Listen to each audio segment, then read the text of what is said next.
Welcome to the Sandler Training Hour. You're with your host, Jim and Jason Stevens. And Jim, this week I thought we could spend some time and talk about how do we approach people who are frustrated and what do we do here? And in the past, we've spent times talking about the five F's of an effective apology, which may be a useful thing to give to a listener who hasn't heard it in a while. But the two that I wanted to touch on up front were just how do we disarm someone? And how do we look for ways to be generous in a hard conversation? Uh, So before we get started on that, anything you would add to the agenda? no, I think the three most important words, one of our Sandler rules, three most important words in selling is nurture, nurture, nurture.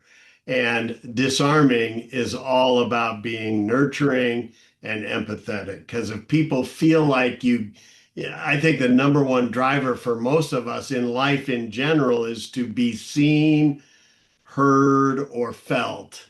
Yeah. And if you're a great communicator, you've got the skill to be able to help people feel those emotions.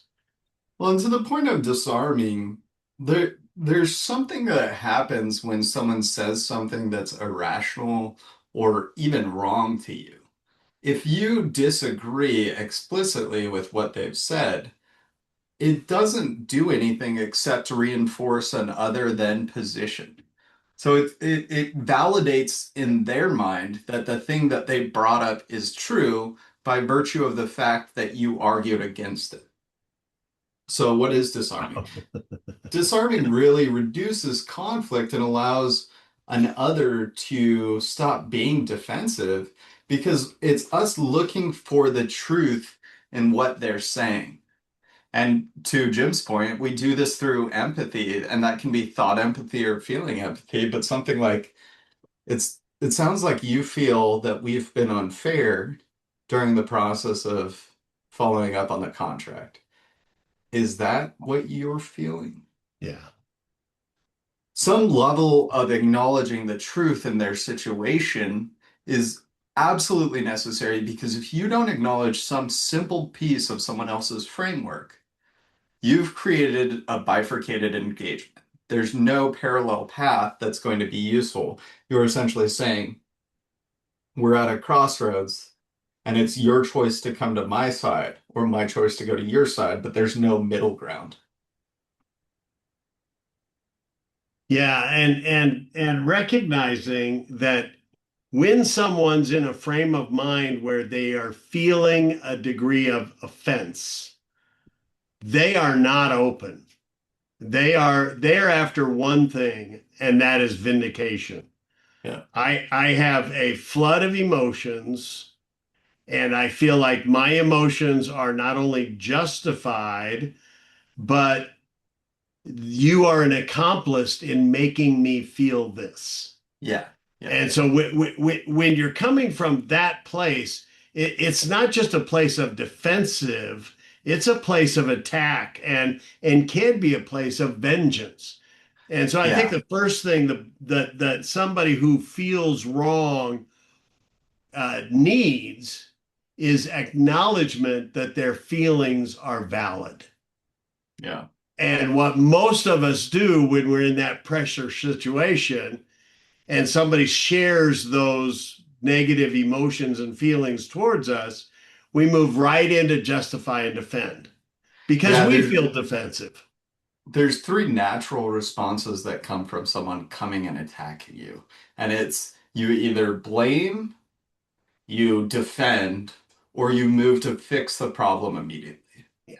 And all of that removes their obstruction or their truth and removes you from being on the same page and instead jumps into problem solving. Yeah. And we talk about this related to helping someone solve an issue, but if you're dealing with a dominant person and they're telling you what's explicitly wrong, the worst thing you can do is blame, defend, or look to fix it immediately.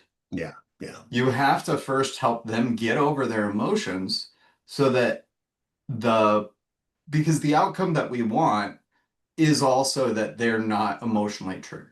Yeah. Yeah. And if you don't control the emotions in a conversation, then the conversation becomes the conduit for future emotions. And it's learned helplessness. Yeah. We're training people that the way to solve issues is to become emotionally triggered. And that intensity builds as the conversation continues. And if you're the type of, psychologically, where we understand that we fight, we freeze, or we flee.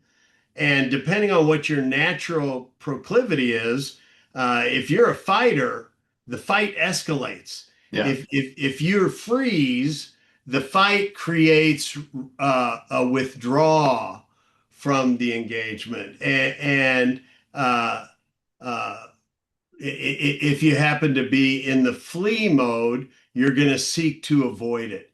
And bad news is not like wine. It doesn't get better with time. You got to deal with it. Yeah. And if you are in a business development role or leadership role or actually, if you're a human being, uh, part of our responsibility is to meet people where they are and help them move beyond impediments that have created obstructions so that we can get back to a healthier relationship.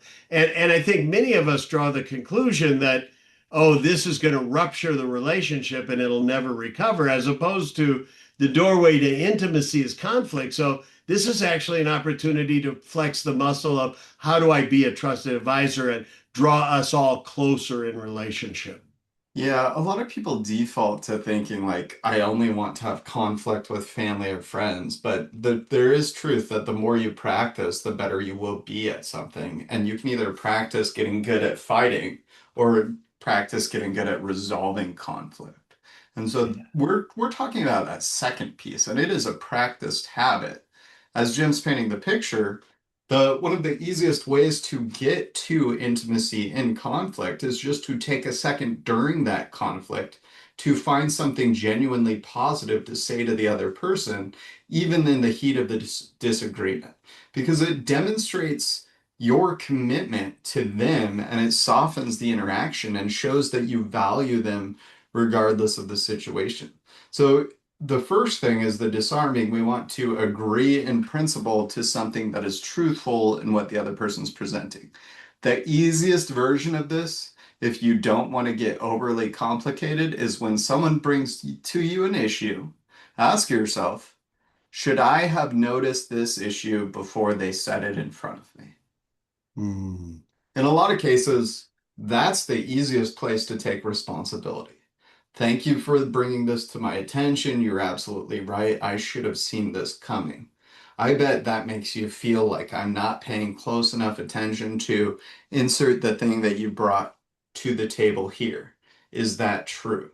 yeah, yeah, We really just need to work through some way of putting the truth in front of people, and a lot of that requires ownership. And it's not just ownership of what your frustration, your emotional response, but it's really like what is your agency in any given situation and how can you change it so that when someone brings to you an issue, your immediate response is thinking through like the value that you get out of solving it deepens the relationship as opposed to, and you've experienced some form of this, but when someone is annoyed that you brought something to their attention that is a problem that you're having, how does that feel? yeah, yeah. Yeah, I think often if you're annoyed that somebody brought something to your attention, it's, at least in my experience, for me, it's often anchored in a feeling of guilt. I got caught. Sure. You gave voice to something that happened that I'm not proud of, and that can heighten my defensiveness. So Yeah. how we address that issue, using a disclaimer up front, like it's probably not the case here, but I've had experiences with other people when A caused B, which resulted in C. And now you're playing out what happened, not in an accusation where you're pointing the finger, you did this to me, and Yeah. creating a defensive response. You're pointing it out as a third party story. and then you're just eliciting feedback. Yeah, and to the larger point before we close out for today, we would just say the intentions that you bring to communication will fundamentally change the outcomes that you get out of communication. If you're defaulting into the scripts that you've always abided by, then there's a high likelihood that those scripts are undermining relationships and efficiency and effectiveness in your communications with clients. And to Jim's point, this doesn't apply to sales or leadership. We are all humans. And if we have better communication and better experiences across the board, we will be fundamentally happier. But that's us with Sandler Training. If you have questions or concerns about who we are and what we do, you found your way here. Backtrack to our website. We'd love to hear from you. But otherwise, good selling. Good luck out there.